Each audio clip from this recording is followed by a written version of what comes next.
Hello, Akronites. Wanda Duck here, trying to clean out the clutter in my dumpster. But every time I think I've caught up, more and more of these come in the mail. Yes, look at this waste of paper products, of resources. What are these things? There's a lot of them. Oh my goodness. They're political postcards. And you can bet it cost a pretty penny to get these things printed and posted out to all of the people in Akron, Ohio. You see, we're having a primary for mayor, and Akron being a little Democratic stronghold.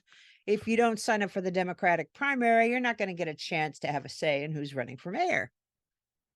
And as we all know, the Republican candidates never win, not these days, not in Akron, Ohio. Everywhere else in Ohio, well, there are a few enclaves. But you know, a lot was mentioned in the mayoral debates about people wanting to move out of Akron. And I'm one of those people who's considering it because I just can't keep up with the sewer bill. The sewer bill is now 3 times what it was when all of this sewer stuff started happening. And in the latest article in the Beacon today, it said it's going to go up another big hike eventually in a year or two. And this whole sewer is going to cost $1 billion or more. And we are paying for it. And you know why we're paying for it? Because all of the leadership in Akron kept putting it aside. Let the next generation deal with the sewer. We're not going to do it. Until it reached a point where the sewers were overflowing regularly and we're all choking on our own shit, so to speak. So the EPA came in and said, hey, you guys got to clean up this mess here. You got to make sure that when there are floods, you're not going to be choking on your own crap. So they've been working on it, but it's very expensive. And who's paying for it? The people who live here in Akron. Probably not a lot of the workers who live outside of Akron. I'm not sure how that completely works, but I think it's those of us who live here who are paying for this in our water city bills. And I'm not a corporation. I'm on a fixed income, and I cannot afford these horrible $200, $300 per month bills just for sewer. That is aside from water, and it is aside from trash pickup. So it's an outrageous thing that's happening here in Akron. And which of these mayoral candidates is going to do something about the situation? I wonder who. Would it be Mr. Somerville, who has worked for Plasquelic and for the system for decades? I don't think so. Would it be, oh, here he is again. He's put how about this one? Seamus Malik. Seamus. I don't know. He's not my council person. I live in a different ward. He's young. He's handsome. He went to Harvard. He's a lawyer, supposedly progressive. I don't remember seeing him at any of the Bernie events in 2016 or 2020. He might have been there. I don't know. But he's definitely a step up from, several steps up from Somerville. All right, here's a guy who wants to be my city council person. I have already voted, and I voted for 3 people who are not on there and who are like total outsiders. So who knows? Oh, another Somerville. This one's brutal. Malik votes against you. Vote for a proven leader who stands up for Akron. Ooh, the first blows are being struck here.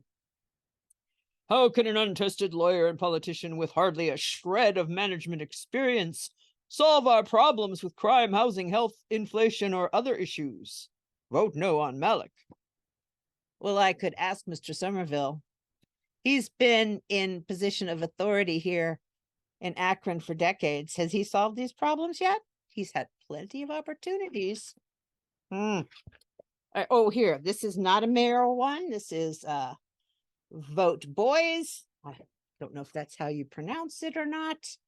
Tina Boys is a 5th-generation Kenmore resident. She's running for the ward that I live in. And full disclosure, I voted for her because look, she's full of energy, and she contacted me personally, reached out to friend me on Facebook, which I thought was so nice. Candidates don't usually do that. Another candidate did that for council person at large, is a person in the LGBTQ community who obviously didn't have enough money to be sending out one of these, but he contacted me and I voted for him. I forget his name though. Sorry, I'll have to look it up later and insert it in the thing below. All right, here's another Malik for mayor. This one is Akron Beacon Journal editorial board endorses Democrat. Well, of course they would, because they're all a bunch of men, and they'd endorse the man.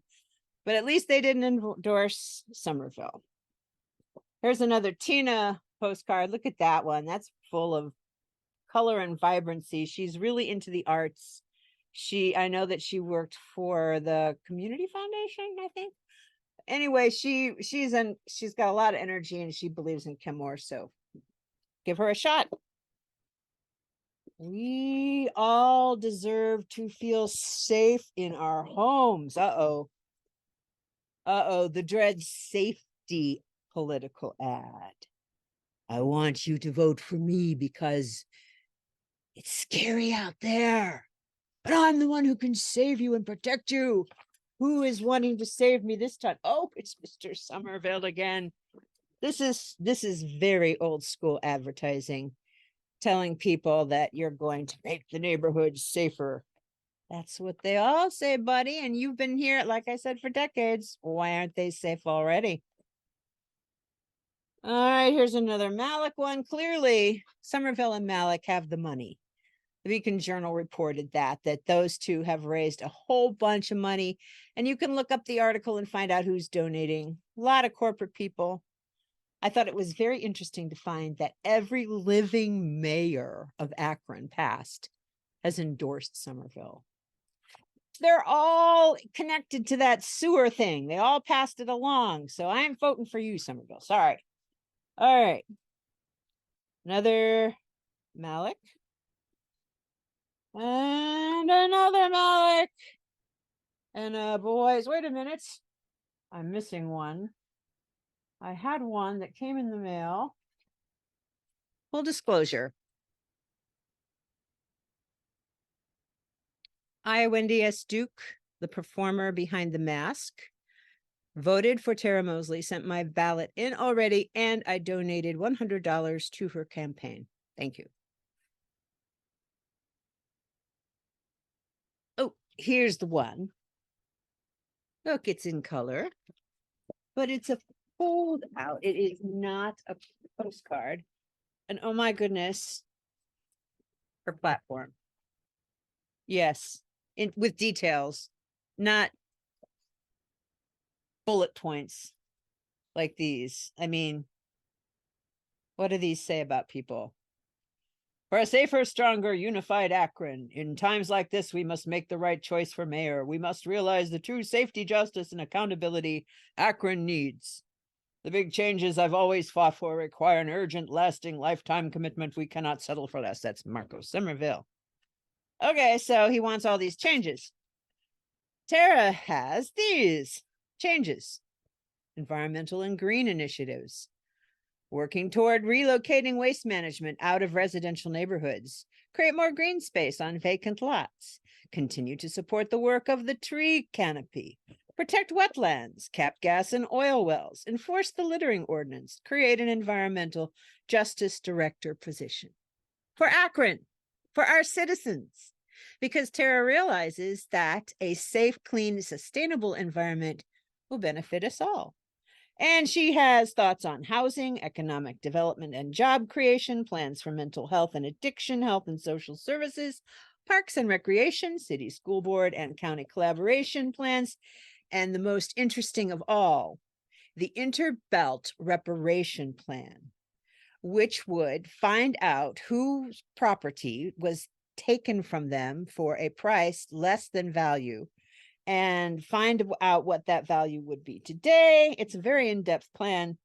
and recompensate those people whose land was stolen for the inner bell. So it's a very, very detailed plan for a flyer that goes out to communities. I hope you all got it and read it. And we'll consider Tara when you vote, if you are voting. And if you're not voting, why aren't you voting? Well, there's a lot of reasons why not to vote. I know for many years I didn't vote. And then I got a job that was funded by the tax-paying citizens. And I realized, oh my goodness, I'm a citizen. I can vote on various aspects of whether my job gets a raise or not, or has protections. So yeah, it's a self-defense act, voting. Vote to defend yourself, your family, your friends, your neighborhood. Another thing, speaking of defense, she is the only one who's talking about guns, getting them out of the streets and the neighborhoods. And we really need to do that. I also like that she made the comment when we were having our Jayland Walker situation here in Akron that she didn't like having everything boarded up in downtown Akron before the grand jury was seated. I think she was absolutely right. And the tone of it, I mean, there's still places boarded up downtown and it looks terrible. Looks like a city under siege. And so I will end this political exercise of my own personal opinion by taking a few moments to honor the life and tragic, senseless death of Jayland Walker. And as a human being, once again, I must take off my mask and be just an old white lady who has spent my life trying to be a good ally and not understanding at all how anyone could chase down and shoot a young man with 96 bullets over a traffic violation. I would think that chasing someone down like that should be for the most dire circumstances, like he's got a nuclear bomb and he's running away, or he's got anthrax spores and he's going to throw them around. I don't know, something devastating, not because he had a cracked light bulb in the back of his car. So stupid. And the thing is, we'll never know why he ran away, because they killed him. That's what gets me. So Jayland and family and friends and supporters, let us stay firm in our commitment to seeking justice and making some big changes in the way we go about creating safety situations here in our city. Thank you.